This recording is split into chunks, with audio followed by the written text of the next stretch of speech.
Hello everybody and welcome back to Kerbal Space Program, where we currently, I think, are about ready to leave here. We just finished installation of this out over here, and we've determined that we don't actually need any replacement parts. So that's great. We're in position here, and we're just going to be moving this guy over. I believe that's on the very next flight. Is that correct? I just want to double check that here. Let's see. So we just put up the P3, P4 truss. Next up is the P5 truss, and then that also moves the P6 truss over. Correct. So the P5 truss is... That is a terrible photo. Okay, we're going to have to see what that ends up looking like. It's going to be very small, a small connector to extend the truss. So ultimately, we're probably just going to put a very, very small thing here. But what we need to do right now is we need to bring our people home, right? So let's head over to orbital retrograde. Let's check to see if it's going to be a safe direction. It looks like it is. If we can switch over to orbit mode. There we go. Yep, this is definitely a safe direction. So let's get out of here. We are ready to head home. So we're just going to burn here until such a time as our periapsis has dropped. Wow, that feels like that's dropping very quickly. Okay. We're pretty much in position now. Yeah, that felt like that dropped really fast. We're on 10% thrust limiter, right? For all engines? Yes, indeed. Okay. Well, that certainly was speedy. Once we hit the periapsis here, that's... Oh, that's too low. Hang on a moment. Let's just use RCS here and raise it back up. We don't need to raise it very high. So we can just raise it a teeny tiny bit. It's fairly efficient to do at this altitude.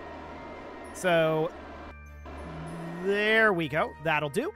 RCS can turn back off, and at the periapsis here, let's bring this on down to circularize. Okay, something about like this will do. Beautiful. Let's line up to that node. Oh, we were on physics warp. No wonder it felt so fast. Okay, well, let's just warp on forward. Being a little fast is not the end of the world. In fact, that's probably a good thing, all things considered. So let's just get positioned for our braking burn here. This is going to be a little bit slower of a burn at about 27 seconds, but we have a maneuver to track that for us. 40 seconds, 30, 20, 10, and let's burn. Phenomenal. So we don't actually care all that much about this maneuver, all things considered. We just want to bring our apoapsis and our periapsis down to approximately the same height, right? So that is going to be exactly the goal here. They don't need to be perfect, and in fact, I'm going to get rid of this maneuver, and we'll just keep an eye on this situation here. I want to be locked to the retrograde node, though. Thank you very much. So that'll be fine for now, and we're very close at this point. That'll do. Technically, we're dipping very slightly into the atmosphere here because I overshot it a little bit. We'll just bring that right back up. There we go. No problem. So that is fine. Now we need to figure out... Ooh, that is very much a water landing. But by the time we come around here, this might be very close to the KSC. Let's just warp around to here. And let's see what this ends up looking like. It looks like it's not quite going to be at the KSC here. If we wanted to land close to the KSC, which that does... increase the amount of money that we get for recovery, we might want to actually do another orbit here. So let's do that for right now. We'll do one additional orbit before bringing this down. I would like to figure out exactly what altitude we should put over the KSC to land basically there. That would be a good thing to know, but that would require a lot of experimentation, to be honest. Like, a crazy amount of experimentation. It would be mildly insane, no doubt about it. So let's just see if we can dial that in a bit. We know that we shoot further than expected at 15 kilometers, so maybe we should try 10 and just see how that feels. So we would just look to burn sometime around here or so and bring this down. That's currently 15 kilometers there. Yeah, let's try it 10, but shooting past the KSC a fair amount. Okay, so we'll just line up to the node here as we get loaded in. There we go. 53.8 meters per second to go here. And we're actually not able to warp because we're within a minute of this burn. So 30 seconds, 20, 10, and let's burn. Phenomenal. About 20 meters per second left to go here. 0.6 meters per second. We'll call this good. Okay, so we'll go to horizontal velocity up, which is, of course, going to be a bit of a flip around, and we are going to need to drain out our remaining fuel. There we go. We didn't have all that much left. We had used up a lot of our fuel chasing down and bringing back that segment, but it's all good. We're definitely going to rework our deployment mechanism, and we're probably just going to work it off of docks, to be honest. Extra docking ports can never go wrong. But at this point, we are in the atmosphere, and we're just going to go on through here. Interesting, I had to hit U twice to turn off our lights there. Not sure why that was, but whatever. So we're going to fly on through here, and let's see how this ends up going. I'm expecting a water landing somewhere out over here. I think that we're going to undershoot the KSC significantly. That is what I'm expecting here, but we're still feeling out exactly where to aim this thing. It's tough to aim this, no doubt about it. We have a lot of velocity, and we have to know exactly how quickly we're going to lose that velocity to precision land it. So it's definitely tough. No doubt about that. But I am expecting that we undershoot this. We'll see how accurate that ends up being. I really think we're going to undershoot. Yeah. We're almost certainly going to. We're only having 4 kilometers of margin left at this point. Now 3. Now 2. Now 1. And there's no margin remaining. So now this is shortening. See, you can see that's closing in, and it's doing so rapidly as we slow down. That said, we are pushing forward towards this continent. We'll see if we at least make it onto the same continent, but I am kind of expecting to heavily undershoot this with a water landing. So if we can dial in those predictions, even that's progress, right? So that would be great. For the time being, we are cruising right along here. We don't yet see that continent. But we can see that we're definitely closing in on the KSC over here. Yeah, we're certainly going to undershoot. There's almost no doubt whatsoever about that. We're coming in quite steeply, though. So we may end up seeing one of these RCS blocks up here explode. That's not a big deal if we do. I'm deeply, deeply unconcerned about that one. But this does actually look like a land landing. Remarkable. We are going to undershoot the KSC. But I think we're going to make it over land. Yeah, we're definitely going to make it over land. We're still 20 kilometers up. We can't really maneuver at this speed, and that's one of the other big reasons why it's very complicated to precision land at the KSC. Very, very, very complicated. That reason, of course, is simply because, and we need to dive down a little bit here, but simply because, oh, stop it, smart ASS. There we go. Whoa, that's very divey. That is too divey. Okay, now we're going this way. This is why it's very complicated to precision land this thing. When we try to do maneuvers, that happens. So our current velocity is awkward. No doubt about that. Let's try to move our way over to surface velocity up. We're at surface velocity down right now, which is exactly the opposite of what we want. We may have to use our drogues to turn us around, but I suspect we'll get control once we slow down a little bit more and get into thicker atmosphere. So I'm going to turn on the gear action group here. This is going to be a very, very awkward landing. Okay, we're going to stop this rotation. I want to at least try to level us out. Okay, that just puts us into a spin. What happens if we do this number? Okay, this is very awkward indeed. So we're exactly the opposite of where we need to be right now, which means chutes are out. So chutes are out. They will pull us back around eventually. There we go. So the chutes are back around. Now we're going to be going quite slowly. Slowly isn't necessarily the worst thing in the world, but the chutes do allow us to regain control in this scenario. We are going straight down right now, and you can see that we are currently accelerating, but I'm just going to be angling for a landing, like, over here. So that means that we're going to need to start pulling up, right? And transitioning into horizontal speed from this vertical speed. So we're pulling up now. And we're just making our way over towards that horizontal velocity. The chutes are absolutely instrumental in pulling us around in situations like that. I would normally not fire the chutes then. And actually, we want to be on kill rot right now because we want to be about here in terms of attitude. Now, we're moving quite slowly right now. You can see we're starting to nose down here because we're moving too slowly. We bounce there, okay. But it's okay. That bounce was not a bad one. We can recover from that. Cool. That was a very, very awkward landing, I'm not going to lie. But nothing blew up, and we're actually kind of close to the KSC. As I expected, though, we did undershoot it. I thought that we would undershoot it a little more. The aerodynamics of this thing are complex. No doubt about that. And flying it is... How do I describe it? Also complicated? I mean, that feels like kind of a cop-out answer. It's... Okay.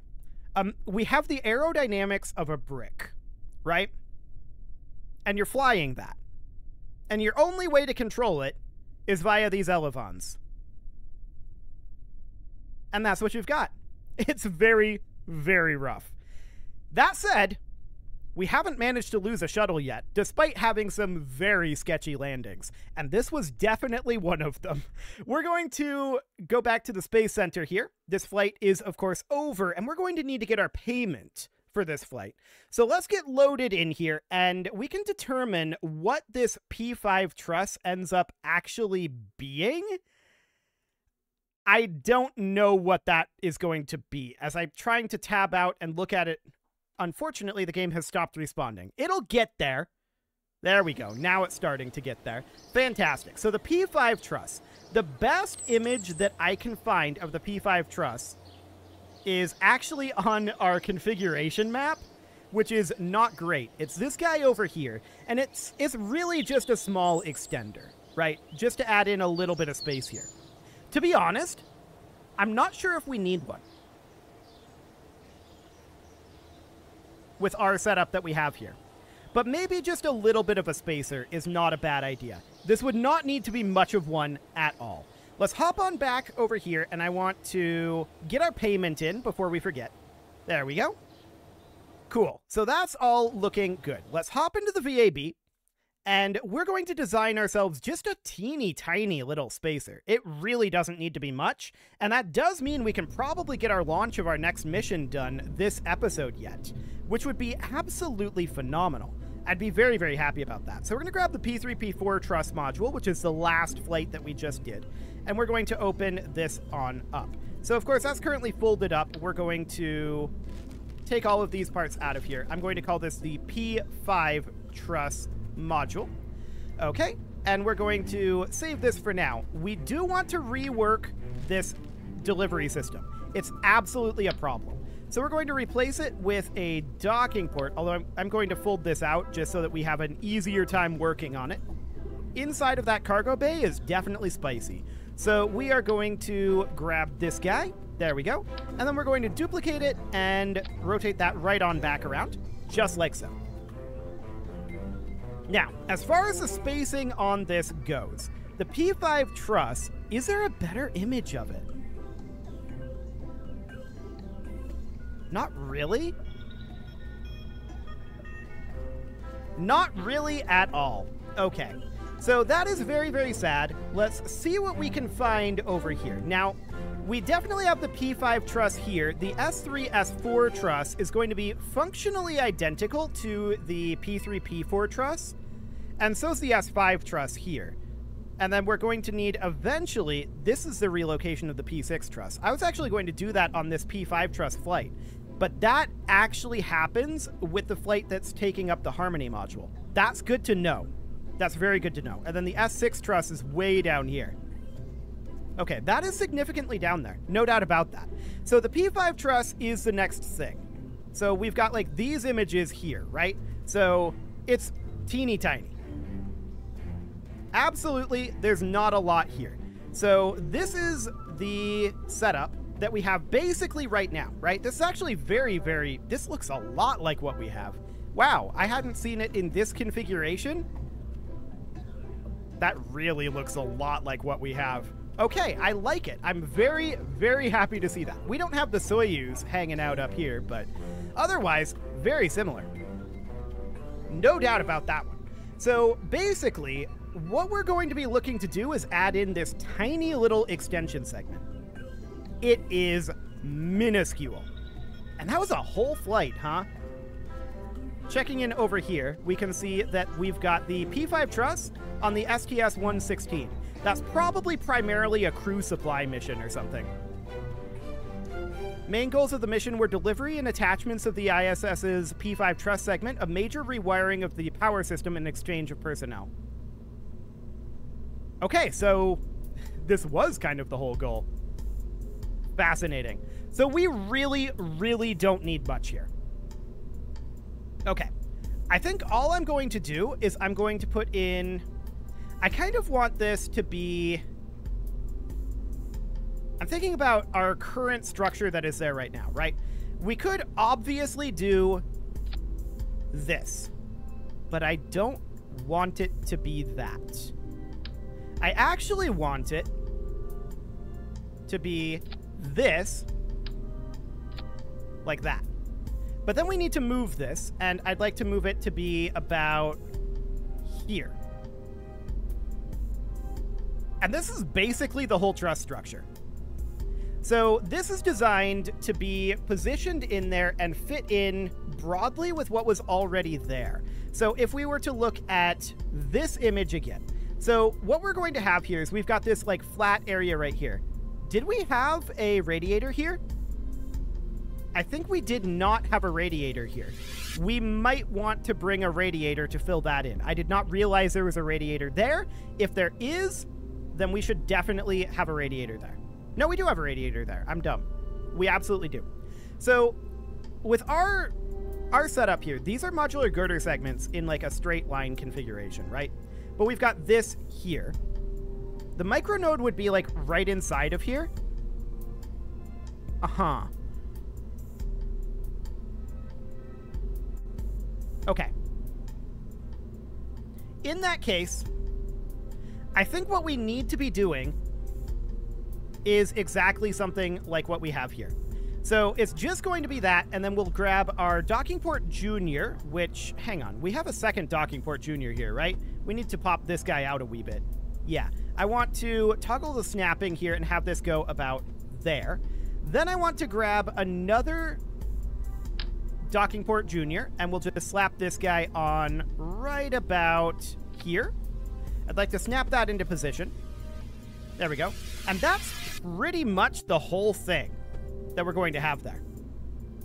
And yes, I was actually aware that we had the thermal panels on there. I don't know why I said that, because we've had those the whole time. It's absolutely fine. So it would just be this small little segment that we put on, and that would be the whole payload. Hardly seems worth it. We should probably bring some supplies of some sort as well. That might not be a bad thing. And in fact, we might want to get rid of this deployment mechanism for the time being and just have this be based off of the arm. So we would then ditch this advanced grabbing unit. We'd put a Clampatron docking port on there for right now. Although we could have the advanced grabbing unit be in here in case we need it. So we can just have it be attached down, like over here or so, as like a spare part. Maybe even, could we fit this inside of the cockpit? Yeah, we could definitely do that. Okay, so that sounds great. Then we would look to have this guy docked to it like that. And then we'd set this to like a 90-degree angle. Is that clipping if we close? It is. Okay, so this would need to be reduced down in height a little bit. We could definitely do that by grabbing the position of this arm on the hinge and lowering it down. Fantastic. So that's great. This P5 truss module is not going to be much, and we don't actually need to do the relocation. Rewiring work is not something that we have the capability of simulating here. So I think we're ready to put this into orbit. Like, that's the whole thing. There's not much to it, to be sure. So let's launch this thing, and we're going to get it up into a reasonable orbit here. I don't think we're going to have time to do like any sort of a rendezvous with the station this episode, but this was a very, very fast design process. This was the most basic truss segment yet. No doubt about that. So we're going to have to orient it correctly, right? But that shouldn't be a big deal at all. Okay, this is all correct this time, remarkably. Let's hop out over here and set the ISS as our target. And we're going to launch into plane of target and engage our autopilot. We've got about 3 hours until this launch, and that seems absolutely fine. No problem whatsoever there. We should probably double check our staging before we actually lift off here, but this looks absolutely fine. This is not a complicated thing to stage. Staging isn't the hard part about this. And honestly, liftoff isn't the hard part either. Quite frankly. The hard part is the landing, and that's just because you get one attempt. You don't have any way to regain altitude, and off we go. And you don't have any real way to do all that much steering. You can steer a little bit, but if you steer too much, what happened last time happens.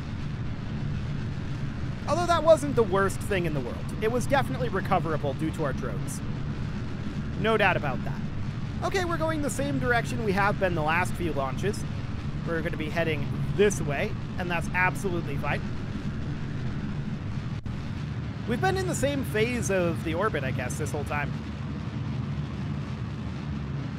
Well, we've been doing these night launches, right? And I guess that makes sense. We've just been kind of in a bit of a pattern here. We've been coming back at similar times, and because we're always coming back in the day, right? And so then the next time that it's available to launch would be at night. And so that would make sense. Yeah, absolutely. Absolutely, that would make sense. So at this point, our apoapsis is about 20 kilometers. And we're just climbing our way on up. We've got about 20 seconds of burn time left in our SRBs. So far, it's definitely feeling like the Separatrons are doing their job and giving us just enough time to get rid of those SRBs in a relatively efficient manner. 7 seconds left. 5, 4, 3, 2. Off they go. Phenomenal. So we're doing quite a lot of upgoing right now. No doubt about that. But this way here seems to be pretty common and definitely happens a lot. I always like watching the SRBs just kind of spiraling off, but they never have the same thrust vectoring as we do due to the thrust vectoring of our engines. So hitting them is literally never a problem. It physically cannot be a problem unless we attempt to steer into them. So that's absolutely great. We've definitely solved that separation issue, no doubt about that. And our apoapsis height is already about halfway to our target altitude. That definitely felt like that went very quickly. Okay, I like it. That said, we are getting mostly horizontal speed right now, so you can see that the apoapsis height is not currently going up all that speedily. But that is absolutely to be expected. We've got about 70 seconds of burn time left in this big orange tank, which is more than enough to get ourselves to orbit. Beautiful. Horizontal speed cresting 1,800 meters per second. There we go. So we only have about 500 more to go. Actually, less than 500 until orbital velocity. Definitely not all that much left. And we've got lots of delta V left in this thing, of course. We're now fine-tuning the apoapsis, and let's coast on over to that circularization burn. Let's take a quick look at how MechJeb did with the ascending-descending node. 1.2 degrees. That's definitely not the best launch that MechJeb has done, but okay, we'll take it. So we're going to use the big orange tank for circularization for sure. I might do an inclination change here. I'm not 100% certain on that one. But let's warp on over to the circularization. And of course, once we're circularized, we definitely don't need the ascent guidance anymore. I mean, we don't need the ascent guidance, but it is a little more accurate. Yeah, you can see here, we're struggling a little bit to keep this exactly where it needs to go. Probably should have gimbal limited these, but it's fine. We'll go down to 33 now that it's a little too late. You're close enough, MechJeb. You don't need to get any further than that. We are in space nicely, and we are going to thrust limit our engines down to 10% before I forget about that. There we go. And that was the reaction wheel. We need to get this engine as well. So at this point, we can ditch our big orange tank. How much fuel is left there? I mean, quite a bit. Do we want to ditch the big orange tank is a question that needs to be asked. We're at the descending node right now. So if we were to go, I can never remember which is which. If we were to go to normal minus, I think. Like I said, I can never remember which is which. And we just burn here a little bit. Okay, other way. Normal plus. Oh, our target got cleared. Okay, we're now past the descending node, but we can definitely get this a little closer with our big orange tank fuel. And I think there's no point in not. Okay. We can at least get it within 1 degree. Yeah, we're going to be starting to lose efficiency here soon. We're a little late on this burn, no doubt about it. But around here is about the best we can do. Okay, that looks good. 0.3 degrees. I'm absolutely content with that. So let's go ahead and reconfigure this for orbital flight. We're going to have, I guess, MatGan.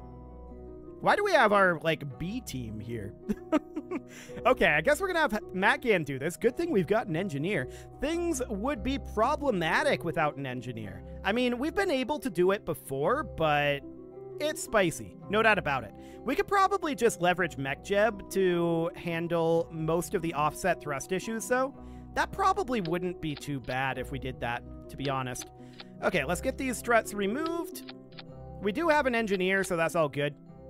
And we are going to, at this point, get our angle set up. There we go. And let's strut this back into position just to be safe. 1, 2. Kind of surprised that one worked. 3. That one didn't. I'm deeply unsurprised about that. And let's do number 4. There we go. Okay, so now at this point we can head back in and we can prepare for our rendezvous with the station. But of course, that is really a job at this point for next episode. You can leave your offerings to the engagement gods in the form of likes, comments, subscribes, and bell ringings, and a very special thank you to all of the channel members for making this video possible, including ALS Gamer, Shadow Wolf, Andy McGar, Upper Cumberland Gamers, Nick Smarty, Dimitri H, Punching the Microphone, Soccerman12 UK, Kentogan, and all the rest. And of course, you. Thank you for watching. If you'd like to support the channel, you can click the join button down below the video, and as always, I will see you all next time.